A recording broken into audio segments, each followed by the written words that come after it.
నాకు తెలుసు బయట మీరు కూల్ యాక్టర్స్ వేరే మా మా తోటోళ్ళు కూడా చెప్తారు ఆయన చాలా అసలు మామూలుగా చాలా కూల్ చిన్నపిల్లవాళ్ళు ఉంటారు సిగరెట్ కూడా వెలిగిస్తూ ఉంటారు అని చెప్తారు అంటే అందరితో సరదాగా చిన్నపిల్లల మా వాళ్ళ ఏజ్తో సహా కలిసిపోయి ఉంటారు అందరూ చెప్తారు సార్ బట్ లా ఏంటి లా ఏంటి లా ఏంటి చిన్నపిల్లడే అంటే బాలకృష్ణ ఇప్పుడు శృతి హాసన్ గంట పోడింది సార్ అసలు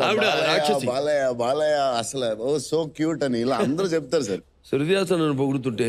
చిన్న హట్టావు కదా ఎందుకు సార్ లేదు లేదు సార్ అట్టలేదు లేదు చాలా మంది హాస్యం కూడా చెప్పింది సార్ చక్రం అప్పుడు ఈ సో క్యూట్ ఏంటిది అంత అందరు హీరోయిన్లు పోడేస్తున్నారు బాగా అంటే మీరే చెప్పాలి ఎందుకు నీ చేత చెప్పించడానికి పిలిచా ఇక్కడికి